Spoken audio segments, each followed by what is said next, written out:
primero que todo, gracias a Rafael por invitarme acá al Café Filosófico, y a ustedes por asistir.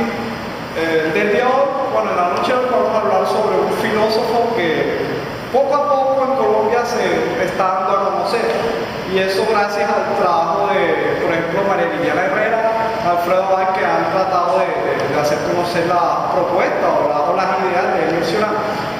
En realidad este es un autor que siempre quiso estar al margen de todo, quiso no estar, por así decirlo, como en la vida netamente de los filósofos intelectuales que se reunían, debatían, que intentaban proponer cosas. Él se decidió más que todo una vida al margen, y al margen porque su obsesión por sí mismo, por su yo, por el ser, eso que para él es menos que nada, lo llevó a tal punto de que sus angustias tenían que ser llevadas a ese extremo de la soledad, en donde el escribir para Cioran significaba una terapia para poder soportar la vida.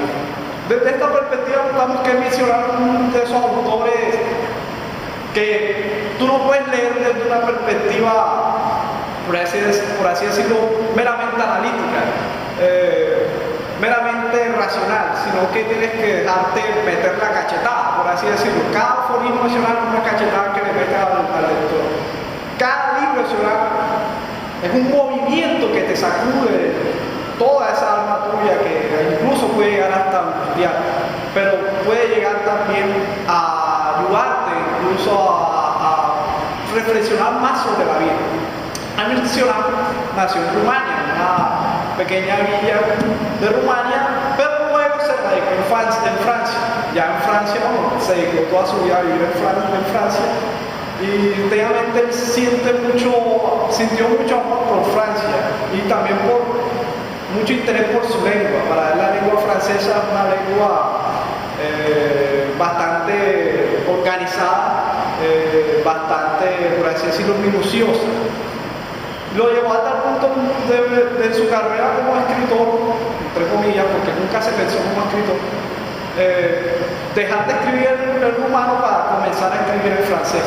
Y eso fue, por así decirlo, un choque, una cultura que tuvo Cioran cuando comenzó a escribir en francés.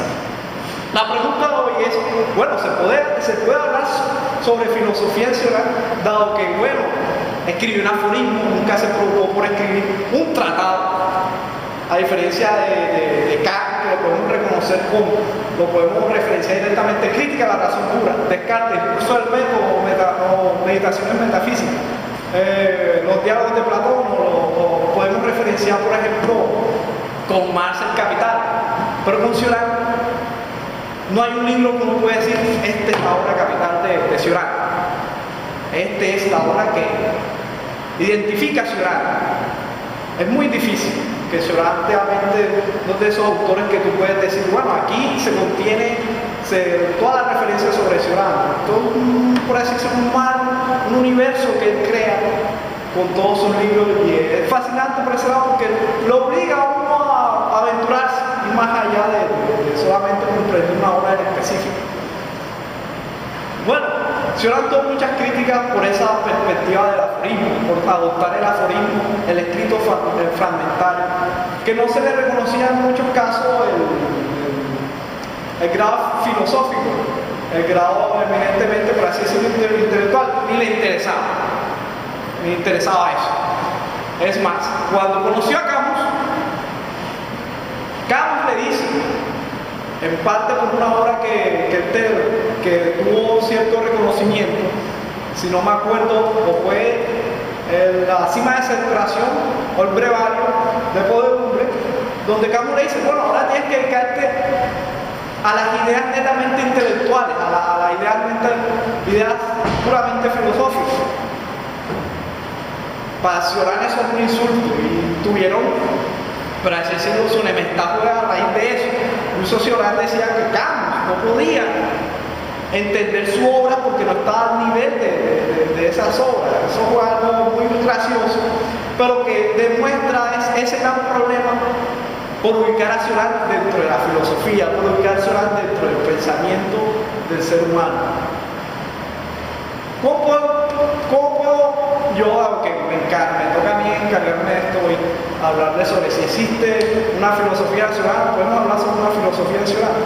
Bueno, hablemos sobre cómo fue su pensamiento en ese poco fragmento que tiene. Una de las visiones que uno puede notar en la mayoría de sus libros es que Cioran tiene una visión trágica de la existencia, una visión, por así decirlo, negativa del ser, una visión terrible sobre el futuro humano. Cioran toma un relato, que es el relato del Génesis, lo cambia en parte para poder, con ese tipo de metáforas, conectarnos con un sentimiento metafísico, y este es el sentimiento de lo inevitable, de lo que no se puede detener. Para Cioran, bueno, sí, podríamos hablar de que somos unas criaturas, bueno, que tuvimos un momento en el paraíso, en la eternidad, pero dado nuestra fragmentación interna, dado nuestra ser contradictorio, cada momento desea algo y desea otra cosa, por nuestro ser que es hambriento por el conocimiento a tal punto que puede negar la vida solo para dedicarse a eso, es expulsado al paraíso y es arrojado al tiempo. Esto es la primera caída dentro de Cioran. Hay dos caídas específicamente. La primera, que es esa ruptura metafísica entre el ser y la eternidad, y la segunda, que es la ruptura entre el yo y sí mismo, para tratar de retomar más adelante, y que se entiende como la primera, la caída en el tiempo, y la otra, la caída desde el tiempo, o sea, por fuera del tiempo. Bueno, desde esta visión, Cioran comprendía y sentía que todas las producciones del ser humano, todo lo que dedicara a hacer el ser humano en la vida, iba a ser un desastre, porque comenzó siendo un desastre. Él, hablando con uno de sus amigos que era muy optimista, su amigo le dice: oye, pero Cioran, parafraseando un poco, pero mira que no todo es malo, mira que hemos construido, por ejemplo, los carros, que nos han ayudado a movilizar. Sale Cioran y le dice: sí, pero mira que la cosa es tan paradójica que hay embotellones, y nos complicamos bastante la vida por eso. Desde esta anécdota uno ve que Cioran siempre tenía ese talante amargo por las cosas, no creía en el progreso, a diferencia de Hegel, a diferencia de Rousseau, que bueno, creían que sí, el espíritu se puede perfeccionar, la humanidad puede llegar a un grado de perfección, de superación. Para Cioran no, todo está condenado a caer. El ser tiende al no ser. Todo lo que tú hagas en esta vida va a ser perjudicial para ti. Desde emprender una relación con una mujer, o el caso del hombre, o bueno, si es lesbiana también, o en el caso de emprender un trabajo, o en el caso de tener una familia, o en el caso de dedicarte a viajar, porque quieres viajar y disfrutar la vida, todo eso va a ser perjudicial. Todo eso te va a castigar. Y esto porque hay una gravedad de la caída, de eso que le estaba mencionando al principio, de seres caídos, de seres fracturados, de seres que su ser es algo menos que nada, más que toda una apariencia. Y esas luchas internas que hay dentro de nosotros es lo que nos obliga a actuar. No hay nada más terrible para el ser humano dentro de Cioran, desde esa visión Cioran, que no actuar. Porque actuar significa estar en ese sinsentido, ya aceptar el sinsentido y realmente comprender el vacío. Y eso nadie lo quiere, es como el horror vacuite que tenía Adolf Wolff, el horror al vacío. Y es por eso que los seres humanos siempre vemos y analizamos, cada momento están haciendo algo. Incluso desde esta perspectiva de la calle, eso que ellos comprendemos por qué a veces nosotros, según una reflexión sobre uno mismo, dejamos de hacer cosas para emprender otras. Un momento queremos ser, por ejemplo, bueno, queremos ser un profesional en filosofía, pero al rato no, quiero dedicarme a la psicología. Y todo eso implica un gran sufrimiento para el ser. Todo eso implica un gran caos, una gran tragedia, porque al final vamos a morir y ¡pam! De nada nos sirvió eso. Esto evidentemente tiene unas connotaciones que podríamos decir filosóficas, en tanto que Sioran hace un análisis negativo, bueno, no un análisis, hace una reflexión negativa sobre el ser humano. No de una perspectiva de definir qué es el ser humano,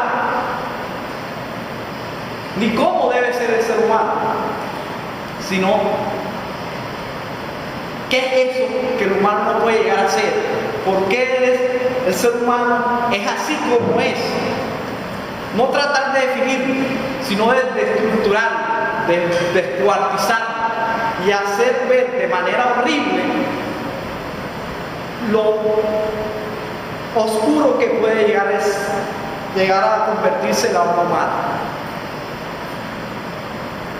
Desde esta perspectiva de la caída se desprende esa consecuencia en el pensamiento. Incluso, hablando sobre su amor, por así decirlo, del aforismo, dedicarse al aforismo, hay, por ejemplo, autores que han mencionado que, bueno, puede ser posible que Sioran nunca se dedicó a hacer una obra, por así decirlo, bien estructurada, un tratado, porque su visión ontológica del humano lo emprendía a llevar solamente los fragmentos. Dado que somos unos seres fracturados, no podemos llegar a completar nada. Pero claro, eso es todo un marco netamente, bueno, hipotético, porque si muchas veces le preguntaba, bueno, ¿y tú por qué te dedicaste a hacer aforismo, no un tratado o no libros totalmente articulados? Y él decía, porque yo soy un flojo.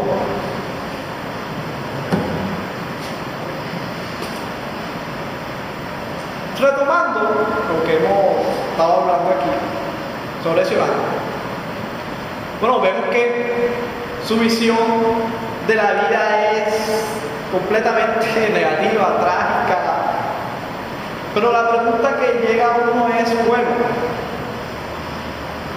¿por qué Sioran no se suicida? ¿Por qué Sioran no se mata? Si la vida es trágica, sí.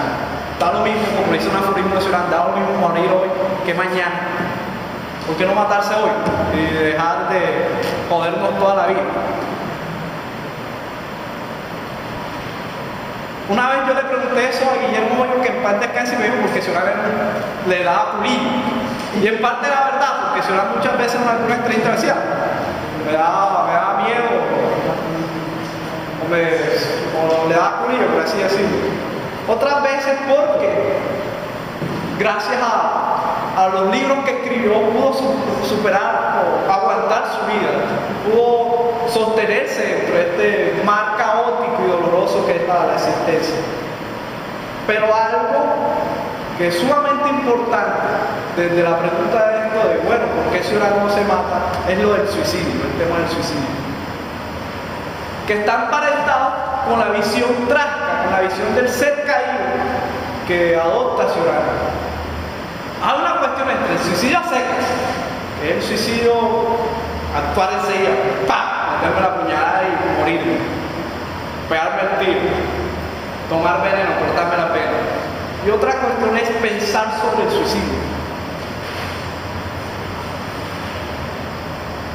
Sioran muchas veces decía, gracias a la idea del suicidio, si no fuera por la idea del suicidio me hubiera matado. Esto parece paradójico, pero en realidad resulta algo muy fructífero de esa idea que él demuestra como decir, no, es que gracias a la idea del suicidio no me he matado.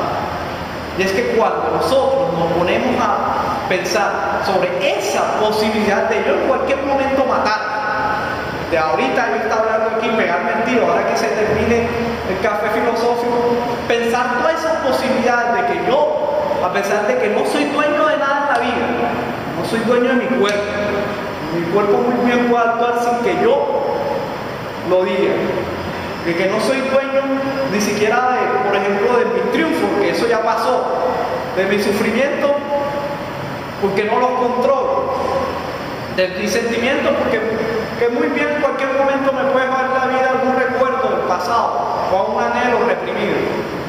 A pesar de que yo no tengo nada en esta vida, a pesar de que viene, no soy un ser que incluso su propio futuro le pertenece, al menos puedo decidir en qué momento me puedo matar. Soy libre de decidir hasta qué punto puedo llegar a ser parte de este teatro que hemos creado para poder soportar la existencia.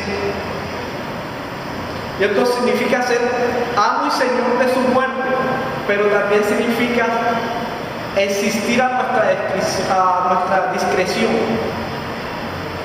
Y esa idea de reflexionar sobre la idea del suicidio tiene dos cosas, por así decirlo, muy fructíferas para no matarse. La primera es que suspendo la acción por la reflexión.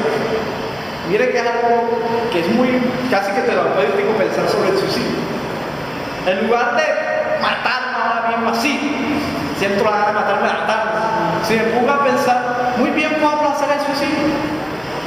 Puedo suspender sobre entre más reflexión sobre la muerte, sobre mi propia muerte.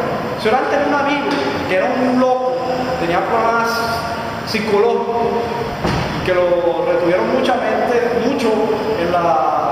en ciertos centros psiquiátricos, que cada momento le decía, mira, si me voy a matar hoy. Le decía, mira, pero piénsalo, reflexiona sobre eso. No, yo me quiero matar hoy. Yo lo llamaba al día siguiente. Señora, hoy sí me mato. Lo llamaba tipo madrugada. Bueno, pero mira, reflexiona, ¿no? Piensa bien las cosas. Había un momento en que Során se aburrió. Lo llamó una vez otra vez. Mira, que hoy sí me mato. Bueno, y si Során un poco cabreado le dice, oh, si te vas a matar, ¿por qué no lo hiciste antes? El loco le dice, porque es que antes no me había lavado los pies y no estoy limpio para matarme, pero ahora sí estoy limpio para matarme. Y Során, ¿cómo así? El tipo no se suicidó. Luego otra vez me vuelve a llamar. Során, hoy me mato. Necesito hablar contigo. Során, hombre, si te vas a matar, mata. Mira, necesito verme contigo en tal parte a las 12 de la noche. Során no le prestó atención. Pero luego Során, pensando sobre eso, se decidió a ir allá. Obviamente llegó tarde y se encontró con la esposa del Señor. Y él ya sentía que este tipo se suicidó. Y se suicidó porque en parte yo le contribuía a eso porque necesitaba hablar conmigo y mierda. O sea, no se lo brindé por estar aquí ya. Cuando le pregunta a la señora, ¿usted sabe por qué no? O sea, pensando que ya había decidido el loco de matarse, y bueno, yo creo que sí sabe. No, lo que pasa es que mi marido se echó a dormir y me vino aquí que llegar y hablar con usted. Que al final el tipo no llegó a suicidarse. Y vemos cómo esa reflexión del suicidio puede producir eso. Y la otra cuestión es que pensar sobre la idea del suicidio es liberadora. O sea, pensar de que, bueno, soy amo de mi muerte, soy amo de mi fin, te hace poder soportar muchas cosas en la vida. Te hace decir que eres un Dios sobre tu propio fin.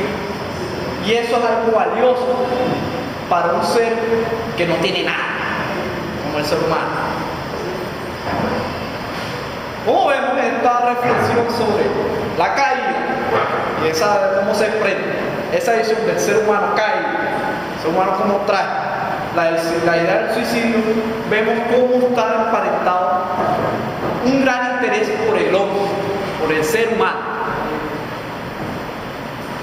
A pesar de que Során vivía obsesionado consigo mismo, eso no lo alejaba de pensar sobre el otro, sobre qué carajo está haciendo el ser humano y los efectos que tiene sobre mí.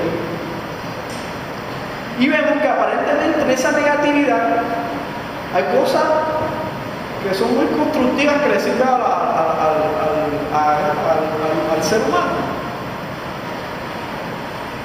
Hay otro pensamiento muy valioso dentro de Során. Során es considerado un moralista, no porque se dedicó a decir el hombre tiene que actuar de tal manera, tiene que guiarse bajo estos principios morales, no por eso, sino porque Során se interesaba por pensar sobre el ser humano desde su soledad, desde su angustia, desde su sufrimiento, sobre ese destino del inconveniente de haber nacido en este mundo, a tal punto que podemos explicar muchas cosas a partir de ese pensamiento social sobre las cosas actuales. Por ejemplo, una pregunta que se hacía Miguel de Unamuno en uno de sus libros sobre el sentimiento trágico de la muerte, decía, bueno, una persona toma el tranvía para ir a la ópera. La pregunta es, ¿qué es más importante, la ópera o el tranvía? La ópera. O el tranvía. ¿Esto en qué sentido? ¿Qué es lo que es más valioso para el ser humano? ¿Esa herramienta que usamos o lo que intentamos conseguir a través de eso? Y vemos que efectivamente en la vida gente se mata por 100 pesos, gente se mata por un celular. ¿Y qué hay sobre eso? ¿Cuál es la búsqueda de sentido de eso? De que no hay un sentido racional sobre la vida, no hay un sentido sobre la vida, que es la mayor cosa absurda y fructífera que puede encontrar un ser humano, llegar a la conciencia de que esta vida no tiene sentido. Es más, voy a leerles un pequeño fragmento de un libro de Lágrimas de Santo Misionero sobre el sentido de la vida, que es algo que lo reflexionó mucho, lo exprimió en su ser. Dice: hay quien se pregunta aún si la vida tiene o no un sentido, lo cual equivale a preguntarse si es o no soportable. Ahí acaban los problemas y comienza la resolución. Una cachetada. Ese aforismo es Taturce. La primera vez cuando yo leí esto, yo quedé así. Estaba yo en una de las bancas de la universidad y quedé estupefacto. Cuando uno reflexiona sobre las cosas que estamos haciendo, nos damos cuenta que no hay un sentido, pero tenía un sentido entendido como algo extrasocial, un sentido como algo dado por un Dios, un sentido dado por alguna entidad divina, algo fuera de nosotros. Evidentemente nada de lo que hacemos tiene sentido, más lo creemos. Para llegar al ser humano es un ser creador de valores, creador de ilusiones. Y esto lo hacemos es porque tenemos que actuar. Aquí estamos y hay que actuar, hay que hacer algo. A pesar de que él no quiso hacer parte de nada, escribió libros y ayudó a mucha gente. Y vemos que no hay un más allá, hay un más acá que debemos vivir, que debemos sufrir, pero que debemos obviamente que soportar, ya sea como sea usted. Aquí vemos otra muestra más sobre cómo el decisional se está pensando, ¿no? Cómo se puede pensar el ser humano, cómo el decisional podemos hablar sobre esto, sobre la vida. Podría llegar uno, ya cuando comienza a leer la ciudad, le llega una pregunta y es, bueno, ¿qué es Dios para su alma? Y hablo sobre esto para ir rastreando poco a poco si efectivamente podemos decir que hay una filosofía tradicional dentro de su obra fragmental. Hemos mencionado su uso del relato bíblico para mostrar un sentimiento metafísico profundo. Hemos hablado sobre, bueno, efectivamente el ser humano pensado como un ser trágico, como desenvolviéndose entre una vida trágica. Hemos pensado el gran problema de que, bueno, dado que la vida es trágica y es un suplicio, ¿por qué no nos matamos? Y ya vimos varios puntos interesantes dentro del pensamiento de Sionano. Ya vamos a preguntar, llega un momento donde tenemos que preguntarnos, bueno, ¿y qué hace Dios? O sea, ¿qué es Dios para Sionano? Primero que todo, Hay una obra que sirve mucho para eso y es de lágrimas y de sangre, el intento fallido de Cioran por conectarse con la mística, conectarse con Dios. Y que efectivamente es que te juega. Y fue la primera obra que leí sobre Cioran, recomendado por una de mis amistades, una de mis mejores amigas. Y que lo leí de la manera más ingenua y terminó por afectarme enteramente todo mi proceso académico en la Universidad de Cartagena, en 3 programas. Cuando uno reflexiona sobre uno mismo, hace una introspección, que esa es una de las grandes apuestas que hace Cioran, es una introspección dolorosa sobre nosotros mismos, sobre nuestros errores, sobre nuestros miedos, hacer una reflexión sobre esas cosas que nos hacen sufrir. Y un momento en que toda esa introspección uno va quedando netamente más solo dentro de esa reflexión. Y un momento donde aparece Dios. Pero Dios creado en esa introspección como un interlocutor, como alguien necesario para dialogar. Y se convierte en un punto para Cioran, bueno, me perdonarán los creyentes, un enemigo. Alguien que hay que sí. ¿Qué? No, que hay que atacarlo, que no hay que dejarse nada, de evitar no decir cosas, hay que decirlo todo. Y ahí es donde aparece Dios como eso necesario después de una reflexión sobre uno mismo. Y la respuesta que se desprende ahí, las ideas, las conclusiones, las consecuencias que se desprenden ahí, dependen de cada quien. No hay una, por así decirlo, ese diálogo con Dios de una introspección dolorosa va a tener consecuencias diferentes a cada persona, porque cada persona tiene una manera diferente de sentir la vida, de diferente de vivir, de diferente de pensar esto, que es la vida, que es el mundo, que es el ser humano. Pero llegar a ese punto de que efectivamente Dios tiene que nacer como eso necesario para debatir, para luchar contra uno mismo. Porque el pensamiento de Cioran también es una lucha contra sí mismo, un pensamiento que se autodestruye, pero que se autodestruye técnicamente para traer consecuencias. Algo que no es predeterminado, claramente, no es algo predeterminado, sino algo que se desprende. Bueno, y ya vemos ahí un papel interesante sobre Dios. Obviamente él pensaba que Dios no era un ser, bueno, como nosotros que nos han metido la idea de que Dios es un ser perfecto, bondadoso, que no vale al ser humano por amor. No, para Cioran Dios fue un creador de imperfecciones, arrojó todas sus imperfecciones sobre el ser humano. La existencia es un error en ese sentido, pero eso se debe mucho a esa raíz que tenía Cioran de cómo sería la religiosidad entre hermanos,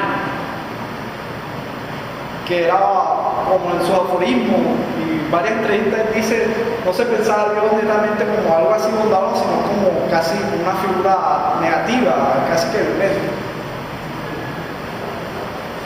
Y aquí tenemos una interesante reflexión sobre Dios, también una interesante reflexión sobre el alma,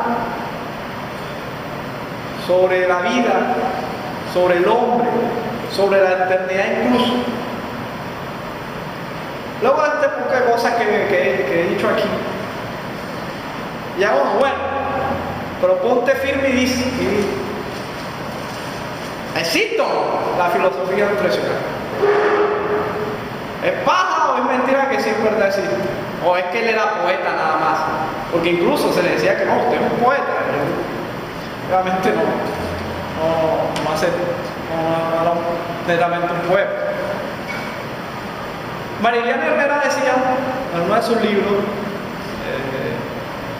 que bueno, dentro de Cioran encontramos una filosofía por esa reflexión que hace Cioran sobre el ser, una reflexión también metafísica, pero no metafísica entendida de pronto como una definición del ser, sino como una desarticulación más que todo.